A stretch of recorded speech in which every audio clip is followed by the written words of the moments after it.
Thursday, August 24th, 2023. Topic: Nazi Germany. Please pardon any visual and informational inaccuracies in this entirely AI-generated video. Venturing into the dense undergrowth of history, we explore the rise and fall of Nazi Germany, a dark era marked by extremism, chaos, and the promise of a Third Reich. In the style of David Attenborough, we delve into the historical wilderness of Nazi Germany, often referred to as the Third Reich. This term, first used in a 1923 book, was adopted by the Nazis to symbolize their envisioned thousand-year reign. Despite its widespread use, it was never official, with the state's title remaining Deutsches Reich. By the late 1930s, the term fell out of favor as the Nazis sought to emphasize Hitler's unique role and portray their regime as historically novel. In the tumultuous era of the Weimar Republic, Germany grappled with political extremism, economic chaos, and the burdensome reparations of the Treaty of Versailles. Amidst this turmoil, the Nazi Party emerged, promising order, economic revival, and racial purification. Their violent tactics and populist promises gained traction, leading to their dominance in the 1932 federal election. In the tumultuous political landscape of 1932 Germany, Hitler, despite lacking a majority, maneuvered into the position of chancellor. Utilizing the Reichstag fire as a catalyst, he initiated a campaign of fear, leading to the suppression of civil liberties and the violent targeting of communists. The Enabling Act, passed amidst intimidation, allowed Hitler to bypass constitutional constraints, paving the way for a Nazi dictatorship. By July 1933, Germany had become a one-party state, with all other political parties dissolved or banned and subsequent elections firmly under Nazi control. In the chilling grip of the Nazi regime, Germany transformed into a unitary state with all aspects of life under party control. State parliaments were dissolved, civilian organizations infiltrated, and trade unions crushed. The Weimar Republic's symbols were replaced with Nazi symbolism, and the economy manipulated to create jobs and raise wages, tightening the party's stranglehold on the nation. In the gripping drama of Nazi Germany, Hitler, using the SS and Gestapo, purged the SA leadership in a bloody event known as the Night of the Long Knives. Upon Hindenburg's death, Hitler merged the roles of Reich President and Chancellor, becoming the totalitarian head of state. Propaganda Minister Goebbels promised peace and prosperity, while the Nazis seized control of institutions, opened concentration camps, and stripped Jews of their rights, marking a dark chapter in the annals of nature's most complex creature, man. In the hushed tones of a David Attenborough documentary, we delve into the early years of Hitler's regime. Germany, weakened and isolated, begins clandestine rearmament, defying the Versailles Treaty. Hitler's desire for peace is rejected, leading to Germany's withdrawal from international agreements. Expansion begins with the Saarland and Rhineland, while alliances form with Italy and Japan. Hitler's support for Franco in the Spanish Civil War solidifies the Rome-Berlin axis, setting the stage for the global conflict to come. In the style of a David Attenborough documentary, we observe the predatory nature of Hitler's Germany in 1938. The Austrian Chancellor is coerced into surrendering power, with German troops warmly welcomed. The Sudetenland in Czechoslovakia becomes the next target, despite opposition from German military leaders. British Prime Minister Neville Chamberlain's attempts at peace result in the Munich Agreement, leading to the annexation of the Sudetenland. Poland and Hungary also seize territories, while Hitler takes control of the Czech half of the country, seizing foreign exchange reserves and raw materials. In the style of a David Attenborough documentary, in the harsh winter of 1934, Germany, the ambitious predator, formed a deceptive pact with Poland, its unsuspecting prey. As seasons changed, Hitler's hunger for territory grew, eyeing the Polish corridor. Britain, the vigilant guardian, warned of retaliation. Unfazed, Hitler prepared for an attack while cunningly weaving a web of alliances and non-aggression pacts, including a secret treaty with the Soviet Union, dividing the spoils of their intended conquest. In the throes of war, Germany sought control and resources from allies, securing soldiers from Italy and Hungary and workers and food from Vichy France. Hungary, Bulgaria, Romania, and the Slovak Republic joined the Axis, with Germany gaining full control over France, Italy, and Hungary by 1944. Despite Japan's alliance, cooperation was minimal. In the grand theater of nature, the predator, Germany, pounced on its prey, Poland, igniting the European theater of World War II. Allies Britain and France, bound by treaty, retaliated. Poland, cornered by Germany and the Soviet Union, fell swiftly. The sinister plot to erase Poland's identity saw the massacre of its intelligentsia. A British blockade choked Germany's resources, leading to an invasion of Denmark and Norway to secure Swedish iron ore. The Predator had now claimed all of Norway. In the style of David Attenborough, in the tumultuous spring of 1940, Hitler, against the counsel of his military advisers, launched an audacious attack on France in the Low Countries. This bold move saw the rapid conquest of Luxembourg and the Netherlands, and the outmaneuvering of the Allies in Belgium. The subsequent fall of France led to a surge in Hitler's popularity and war fever in Germany. However, his attempts to gain air superiority over Britain were thwarted, leading to the indefinite postponement of an invasion. Meanwhile, the arrival of the German Afrika Korps in Libya marked the beginning of the North African campaign. In the grand theater of World War II, Hitler's Operation Barbarossa marked a pivotal moment. The Axis troops, numbering 3.8 million, launched a surprise attack on the Soviet Union, breaching the Molotov-Ribbentrop Pact. The offensive, aimed at seizing Soviet resources, initially succeeded, capturing vast territories. However, a strategic pause allowed the Red Army to regroup, leading to a disastrous end for the Germans in Moscow. The war's tide turned further when Germany declared war on the United States, following Japan's attack on Pearl Harbor. The Axis forces' desperate attempts to secure oil supplies ended in a catastrophic defeat in Stalingrad, marking a significant turning point in the war. In the gripping saga of World War II, the Nazi Party's popularity waned as losses mounted post-Stalingrad. The Allies, like a pack of wolves, closed in from all sides, their bomber fleets raining destruction on German factories and infrastructure. Despite Hitler's desperate, destructive orders, surrender became inevitable. As the Red Army advanced, Hitler, in his underground lair, chose suicide over defeat. His successors, too, followed suit, marking the end of the Nazi regime and World War II in Europe. The once mighty Predator had fallen, leaving a scarred and battered ecosystem in its wake. In the brutal theater of World War II, Germany suffered staggering losses, with estimates ranging from 5.5 to 6.9 million. This includes soldiers, civilians killed in air raids, victims of Nazi persecution, and those sentenced to death by political and civil courts. A dark chapter in the annals of human history. In the aftermath of World War I, Germany lost territories but regained some through referendums and annexations, including Austria in 1938. The Munich Agreement gave Germany the Sudetenland, and they later seized Czechoslovakia. From 1939 to 1941, Germany invaded numerous European countries, annexing parts of Yugoslavia and gaining territories from Italy.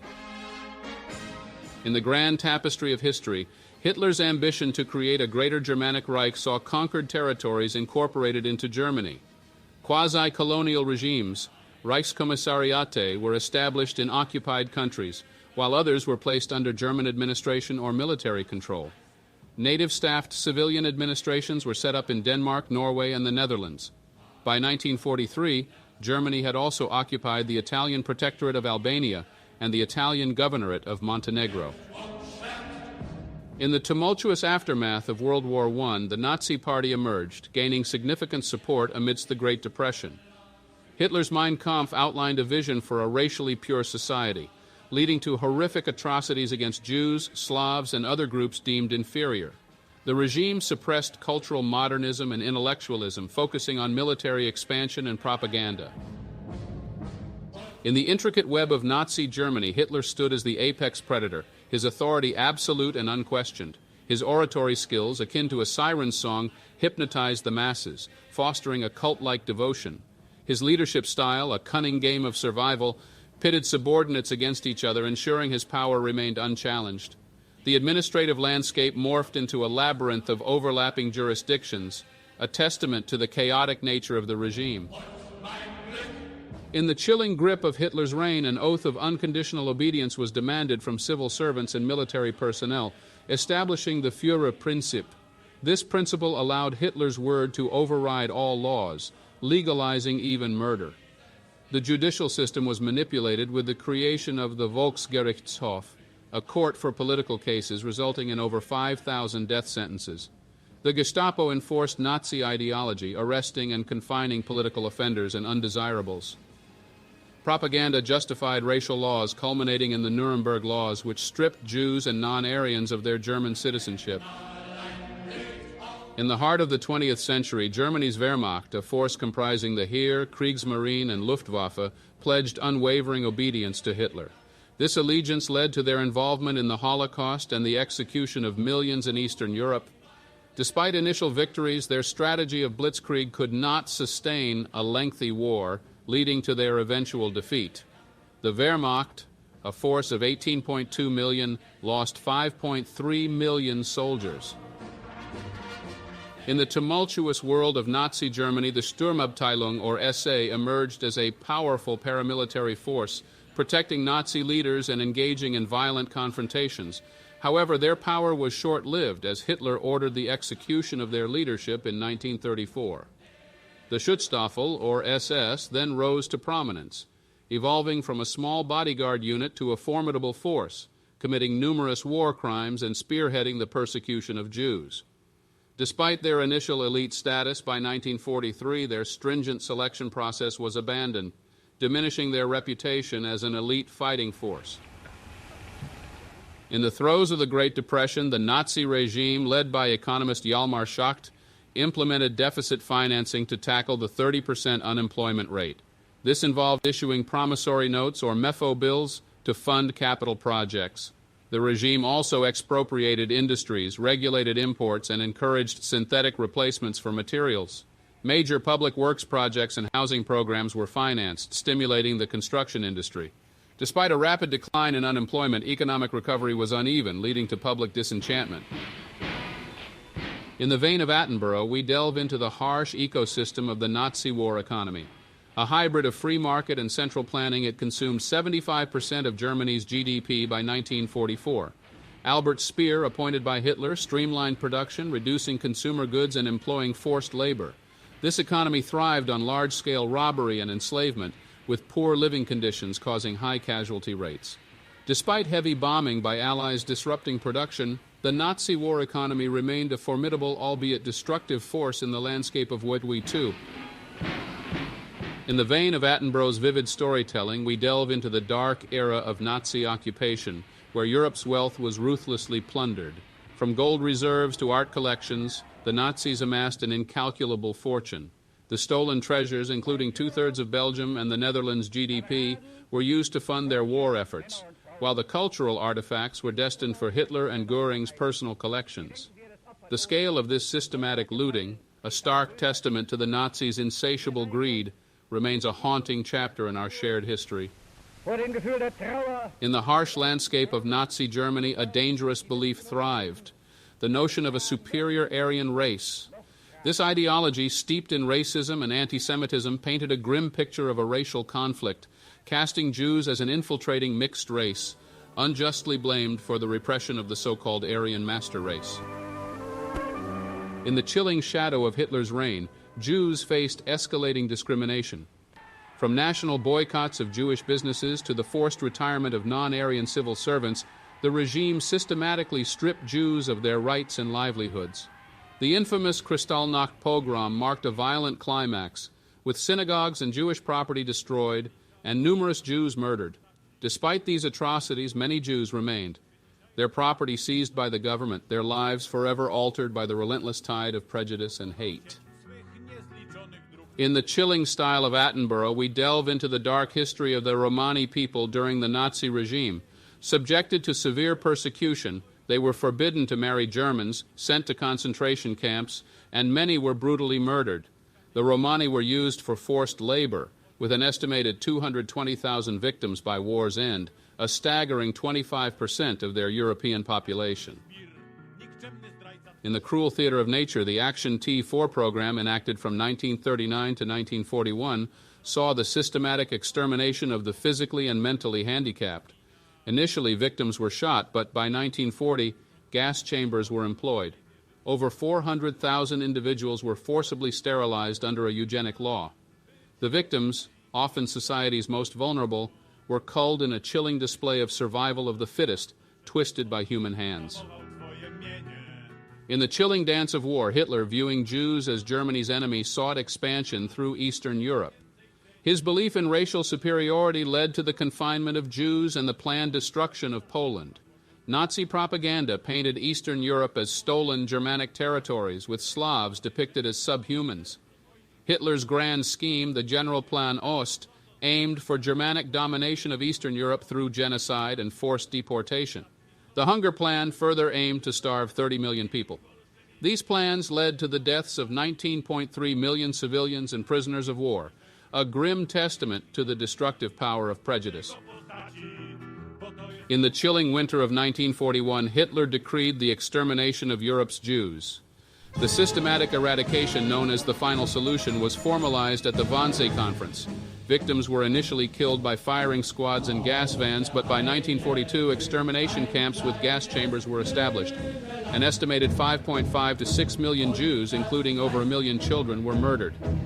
Information about these atrocities reached the Allies through the Polish underground, while German citizens learned of the genocide from returning soldiers. In the brutal landscape of Nazi-occupied Poland, 2.7 million ethnic Poles perished, deemed subhuman by their oppressors. Forced labor, internment, mass expulsions, and executions were the grim reality. A systematic assault on Polish culture and identity ensued, with intellectuals and professionals disproportionately targeted, decimating the nation's intellectual and cultural lifeblood. In the brutal theater of war, the Nazis ensnared 5.75 million Soviet prisoners, a number surpassing all other Allied captives. Tragically, an estimated 3.3 million perished, many succumbing to starvation or resorting to cannibalism in the harsh confines of Auschwitz. From 1942, these prisoners were exploited as forced labor, with 750,000 toiling in factories, mines, and farms by 1944. In the chilling grip of Nazi rule, the education system was manipulated to propagate Hitler's ideologies. Jewish educators were expelled, and teachers were coerced into loyalty oaths to Hitler. The curriculum was distorted to emphasize racial biology and military education. Despite the regime's pressure, many university professors resisted altering their lectures. However, student enrollment declined significantly, and military training became a mandatory part of university life. In the chilling world of Nazi Germany, women were seen as the bedrock of society, their roles confined to motherhood and household duties. The regime suppressed feminism, promoting large families and discouraging women from seeking higher education or work. However, as the war escalated, women were compelled into agricultural and industrial roles. Despite the oppressive environment, the regime paradoxically promoted a liberal code of conduct regarding sexual matters. In the harsh landscape of Nazi Germany, a surprising anti-tobacco movement emerged, led by Franz H. Muller's groundbreaking research. The Reich Health Office, like a diligent ant colony, worked tirelessly to limit smoking and control carcinogens. However, this health-conscious regime harbored a dark underbelly, denying Jews health care and subjecting concentration camp inmates to horrific medical experiments, a chilling reminder of nature's cruel paradoxes. In the heart of Nazi society, a surprising fondness for animal rights and wildlife emerged. Strict laws were enacted for animal protection and environmental conservation, including a ban on vivisection and regulations for diverse forestation. However, enforcement was lax and efforts dwindled with the onset of war. In the gripping saga of Nazi Germany, we observe the struggle between the regime and religious institutions. Hitler, portrayed as a messianic figure, sought to unify Protestant churches under a Reich Church, leading to resistance from the confessing church. The Catholic Church also faced persecution, with institutions closed and clergy arrested. Despite a treaty promising independence, Hitler's regime routinely violated it, leading to a clandestine papal encyclical denouncing the regime's hostility. In the shadow of Nazi rule, a fragmented resistance emerged, marked by acts of defiance, sabotage, and assassination attempts. Networks formed by banned political parties, civilian groups, and military conspirators, though often uncoordinated, sought to undermine Hitler's regime. Despite their efforts, many were discovered and executed. The resistance's impact was significant, providing crucial information to the Allies and stirring public opinion, yet ultimately, it was the military's capacity to overthrow the government that held the most potential for change. In the style of David Attenborough, we delve into the intricate workings of the German regime during the 1930s. The regime sought to create a classless society, promoting racial purity and preparing for warfare. They controlled recreational clubs, holidays, and entertainment, while also regulating cultural life, including film, radio, newspapers, and literature. Radio became a popular propaganda tool, with over 70% of households owning a receiver by 1939. In the chilling grip of Nazi Germany, the state seized control of media, with the propaganda ministry owning over two-thirds of newspapers by 1939. The regime dictated content, leading to a decline in readership and a rise in radio popularity. Authors fled, their books banned and publicly burned in a grim spectacle of censorship. The regime's propaganda machine, however, began to falter towards the war's end as people sought information from unofficial channels.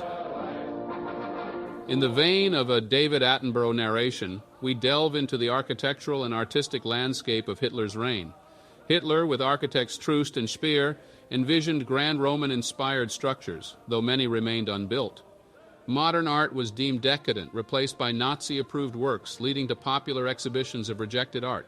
Music, too, was regulated, with foreign jazz musicians expelled and Germanic heroic music favored. This era reflects a stark manipulation of culture to fit a specific ideology. In the 1930s and 1940s, German cinema thrived under strict regulations, with the propaganda ministry controlling most film production by 1939. Despite the political undertones, films like Leni Riefenstahl's Triumph of the Will and Olympia pioneered innovative camera techniques. However, their aesthetic value remains controversial due to their promotion of Nazi ideals. In the aftermath of World War II, the Allied powers held the Nuremberg trials, prosecuting top Nazi officials for war crimes and crimes against humanity. The trials resulted in numerous convictions and death sentences. Post-war Germany underwent denazification, though it was only partially successful. The process of Vergangenheitsbewältigung, or coping with the past, was brought to the forefront in the 1960s and 70s, leading to a critical examination of the era and the development of a strong democracy in Germany.